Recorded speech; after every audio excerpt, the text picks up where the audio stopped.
அன்பார்ந்த பத்திரிகை நண்பர்களே, இன்று 6வது கட்டமாக மாண்புமிகு அமைச்சர் மூலம் நடந்த பேச்சுவார்த்தையில் 10 நாட்களாக இந்த வெயிலிலே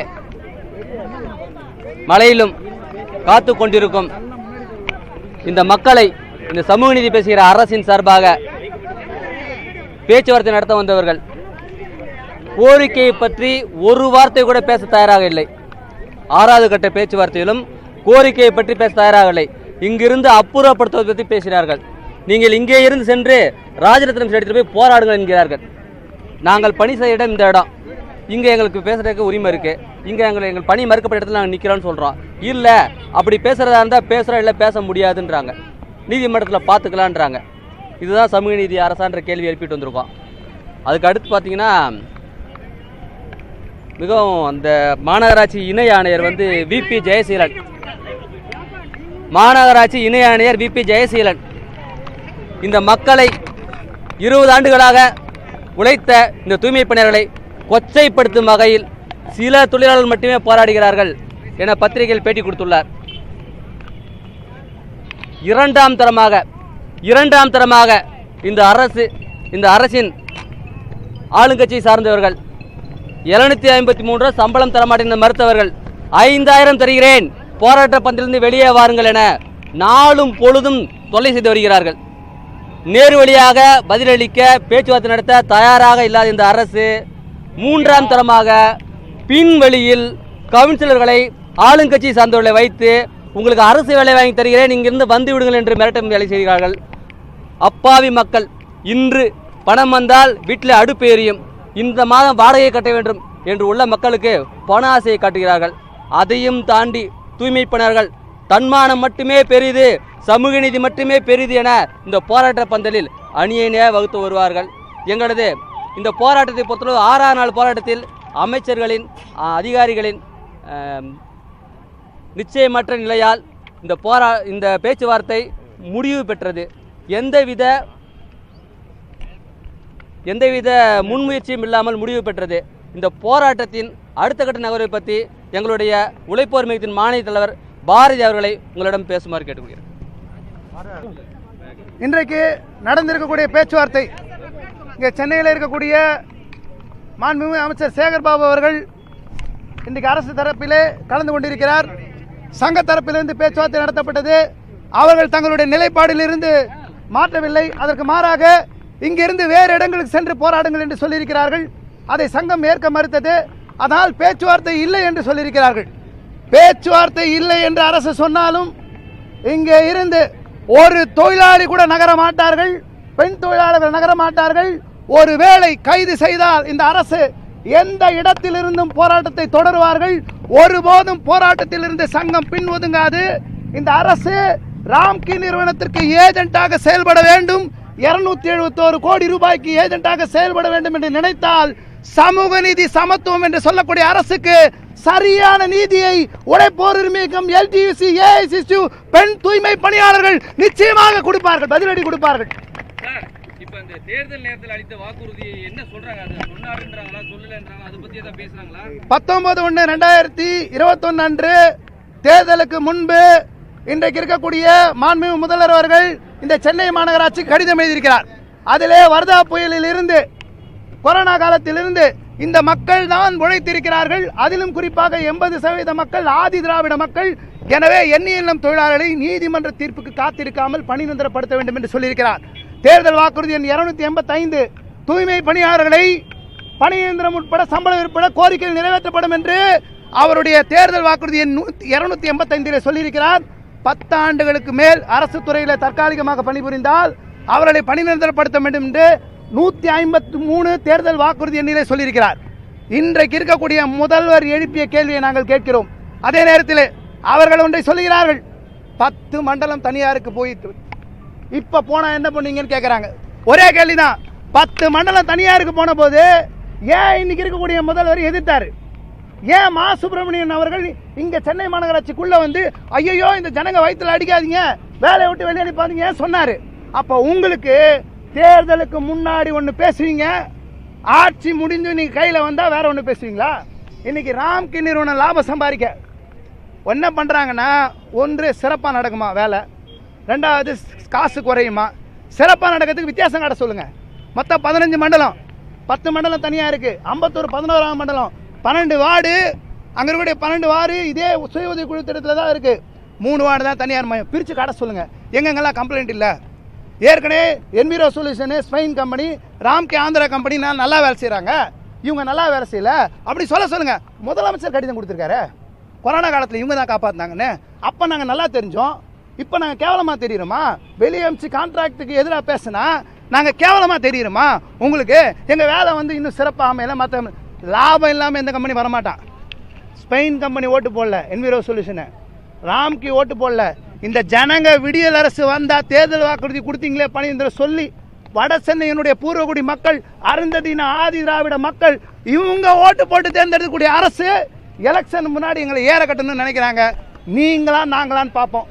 மிஞ்சி போனால் என்ன பண்ணுவாங்க? போலீஸ் வச்சு அடிப்பாங்க, பொய் வழக்கு போடுவாங்க, நிர்வாகிகளை சிறையில் தள்ளுவாங்க, ரவுடிங்களை வச்சு மிரட்டுவாங்க. இப்போ கவுன்சிலர்லாம் வச்சு மிரட்டிட்டு இருக்காங்க. 5000 ரூபாய் கொடுக்குறவா, வீடு கொடுக்குறவா, அரசு வேலை கொடுக்குறவா கூப்பிட்றாங்க. தொழிலாளி யாரும் போக தயாரில்லை. சமூக நீதி, சமத்துவம், இங்கே உள்ள பெண் தூய்மை பணியாளருக்கு அர்த்தம் என்னன்னு புரியும். அதுக்குண்டான பாடத்தை நிச்சயமாக போட்டு ஏற்றிடுவோம். நீங்கள் பற்றி வச்சிருக்கக்கூடிய நெருப்பு தமிழ்நாடு முழுக்க பொதுமக்கள், அரசியல் கட்சியினுடைய ஆதரவை, பத்திரிகையாளருடைய ஆதரவை பெற்றிருக்கிறது. இன்னைக்கு தமிழ்நாடு முழுக்க கான்ட்ராக்ட் வேணா நிற்கிறாங்க, இந்த பெண் தூய்மை பணியாளர் நிற்கிறாங்க. நீங்கள் பேச்சுவார்த்தை இல்லைன்னு சொல்கிறீங்களே, இந்த பேச்சுவார்த்தைக்கு இந்த அரசாங்கம் வந்தே தீர வேண்டும். எங்கள் கோரிக்கை நிறைவேற்றி தீர வேண்டும். நாங்கள் தைரியமாக சொல்கிறோம், முடிஞ்சால் எங்களை அரெஸ்ட் பண்ணி பாருங்கள், முடிஞ்சால் அரெஸ்ட் பண்ணி பாருங்கள். நாங்கள் சவாலை சந்திக்க ரெடியாக இருக்கோம். சென்னையில் எங்களோட போராட்டம் தொடர்ந்து நடக்கும். உங்களால் நீங்கள் எந்த சக்தி வேணால் வச்சு பாருங்கள், எங்கள் போராட்டம் தொடர்ந்து நடக்கும். எங்கள் கோரிக்கை ஜெயிக்கிற வரைக்கும் நடக்கும். பொய்யான தகவல், பொய்யான தகவல். அவங்க கூட்டிட்டு வர கான்ட்ராக்ட் தொழிலாளி கணக்காட்டுறாங்க. 4000 தொழிலாளி சாங்ஷன்றாங்க. 1953 தொழிலாளி தான் ஏற்கனவே சுய திட்டத்தில் இருக்கிறது. அவங்க என்கேஜ் பண்ணவங்களை மட்டும்தான், அவங்க சொல்லியிருக்கிறவங்களை மட்டும்தான் கணக்காட்டுறாங்க.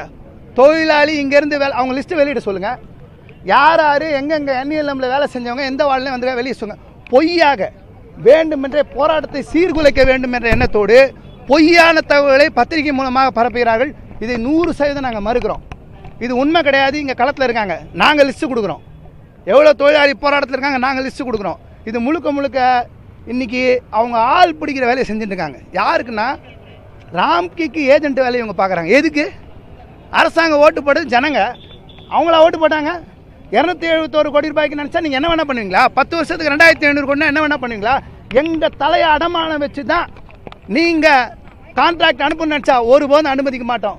ஜனங்க பொதுமக்கள்கிட்ட வாக்கெடுப்பு நடத்துங்க. நாங்கள் தைரியமாக சொல்கிறோம், பொதுமக்கள்கிட்ட வாக்கெடுப்பு. இந்த தூய்மை பணியாளர் போராட்டம் நியாயம் தானா? தனியார் மையம் வேணுமா? நீங்கள் வாக்கெடுப்பு நடத்துங்க. நாங்கள் சொல்கிறோம் 100% தமிழ்நாடு அரசு, சென்னை மாநகராட்சி தோற்றுப்போம். அப்படி ஒருவேளை பெரும்பகுதி மக்கள் இது சரின்னு சொன்னாங்கன்னா நாங்கள் ஏற்றுட்டு இங்கே கலையத்துக்கு ரெடியாக இருக்கோம். இன்னொரு கோரிக்கை நாங்கள் வைக்கிறோம். நீங்கள் இங்கே இருக்கக்கூடிய அத்தனை அரசு அதிகாரிகள், கமிஷனர் உட்பட, ஜாயின்ட் கமிஷனர் உட்பட, டெப்டி கமிஷனர் உட்பட அத்தனை பேரையும் ராம்கியில் தூக்கி வேலைக்கு போடுங்க. அவங்ககிட்ட போய் மேனேஜர் வேலையை மற்ற வேலையை பார்க்கட்டும். இவங்க வேலையெல்லாம் கான்ட்ராக்ட் அனுப்புங்க. இவங்கெல்லாம் கான்ட்ராக்ட் போகிறேன்னு சொல்லிட்டாங்கன்னா நாங்களும் கான்ட்ராக்ட் போக ரெடியாக இருக்கோம். உங்களுக்கெல்லாம் பணி நிரந்தரம் வேணும், அரசு சம்பளம் வேணும், அரசு நிறுவனத்தில் உட்காந்துருப்பீங்க. எங்களை மட்டும் நவீன தீண்டாமையா நாங்கள் கார்பரேஷனுக்குள்ளே கால் வைக்கக்கூடாது, நாங்கள் இந்த வேலைக்கு வரக்கூடாதுன்னு நினைப்பீங்க. உங்களுக்கு பதிலடி கொடுக்க மாட்டோமா? மொத்த பேரையும் கமிஷனர்லேருந்து அத்தனை பேரையும் கான்ட்ராக்ட் கொடுத்தோம். நீங்கள் கான்ட்ராக்ட் கொடுங்க, நான் கான்ட்ராக்ட் பற்றி யோசிக்கிறோம். உங்களுக்கு இந்த பில்டிங் சொந்தம்னா எங்களுக்கு சொந்தம். 10லேருந்து 20 வருஷம் இங்கே ரத்த வேர்வை செஞ்சு உட்காந்துங்க. இந்த வெயிலில் வந்து உட்கார சொல்லுங்க பார்க்கலாம். அமைச்சரை, மேயரோ, துணை மேயரோ, கமிஷனரோ இந்த வெயிலில் வந்து உட்கார சொல்லுங்க. ஒரு நாள் உட்கார சொல்லுங்க. நாங்கள் சவால் விடுறோம். வெயிலுங்க, பெண்கள் பொசுங்கி போய் உட்காந்துருக்காங்க. வெயிலில் கை வச்சு குப்பையில், நாப்கின்லையும், ரத்தத்துலையும், டயப்பர்லையும் எல்லாத்தையும் கை வச்சு ஜனங்களை கொரோனாவில் காப்பாற்றினவங்க. அவங்க இன்னைக்கு நடுத்த நிறுத்திட்டு பேச்சுவார்த்தை இல்லைன்னு சொல்கிறாங்கன்னா எவ்வளவு ஆணவம் இருக்க முடியும் இந்த அரசுக்கு? நாங்கள் தகுந்த பாகனம் போட்டுவோம். நீங்கள் என்ன வேணால் பண்ணி பாருங்கள். ரவுடிங்களை வச்சு மிரட்டுங்க, கவுன்சிலர் வச்சு மிரட்டுங்க, முடிஞ்சா எங்களை அடிக்கிறது கூட ஏற்பாடு பண்ணுங்கள், போலீஸ் வச்சு லட்சிச்சார்ஜ் பண்ணுங்கள், துப்பாக்கி கூட எடுத்துகிட்டு வாங்க. நீங்கள் எது பண்ணாலும் சென்னையில் எங்கள் போராட்டம் தொடரும். நாங்கள் எங்கே இருந்தாலும் தொடரும். நாங்கள் எங்கள் போராட்டத்தை ஒருபோதும் திரும்ப பெற மாட்டோம். பேச்சுவார்த்தை உங்களுக்கு தோல்வி, எங்கள் போராட்டம் தொடர்ந்து வெற்றியை நோக்கியே பயணப்படும்.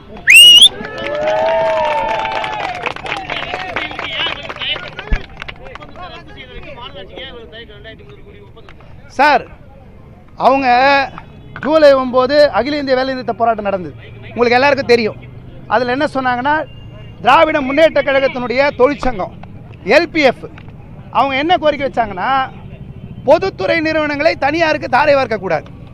டிஎம்கேனுடைய தொழிற்சங்கம் தனியாருக்கு தாரை வார்க்கக்கூடாதுன்னு ஒரு கோரிக்கையை வச்சு ஜூலை 9 அகில இந்திய வேலைநிறுத்த போராட்டத்தில் கலந்துக்கிறாங்க.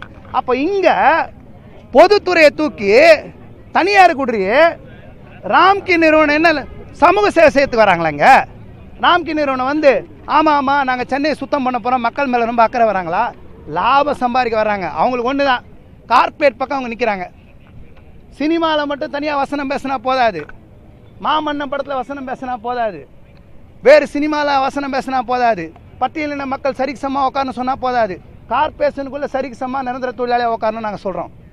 நீங்கள் கான்ட்ராக்ட் பக்கம் நிற்கிறது அவங்களுக்கு என்னென்னா, கான்ட்ராக்ட் எப்படியா கொண்டு வந்துடணும், அவங்க கான்ட்ராக்டுக்கு விசுவாசமாக நடந்துக்கணும், கான்ட்ராக்டுக்கு வாக்குறுதி நிறைவேற்றணும். ஆனால் எங்களுக்கு நீ கான்ட்ராக்ட் போட்ட வாக்குறுதி நிறைவேற்றணுன்ற கோர்ட்டில் கேஸ் போட்டிருக்கோம்.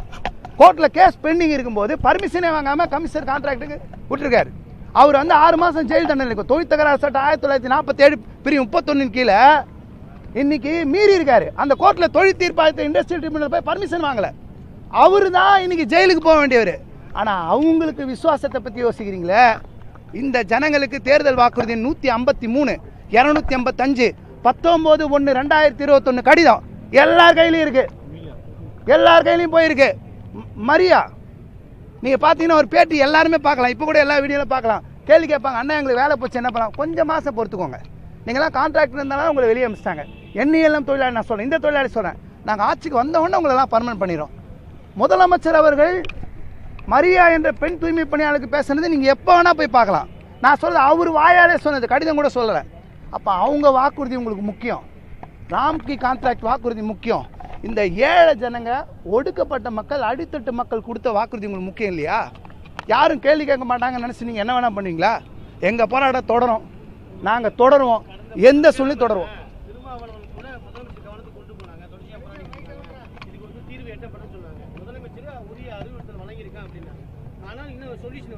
சார் யார் முதலமைச்சர் அவர் எடுத்துகிட்டு போய் சொன்னார், பழைய நிலைமையிலே தொடரணும். விசிகேனுடைய தலைவர் மரியாதைக்குரிய தொல் திருமாவளவன் எம்பி அவர்கள், அவர் முதலமைச்சர் நேரடியாக போய் பார்த்து இவர்களை 31/7/2025 நிலைமையிலே பணியில் தொடரணும்னு கேட்டார்.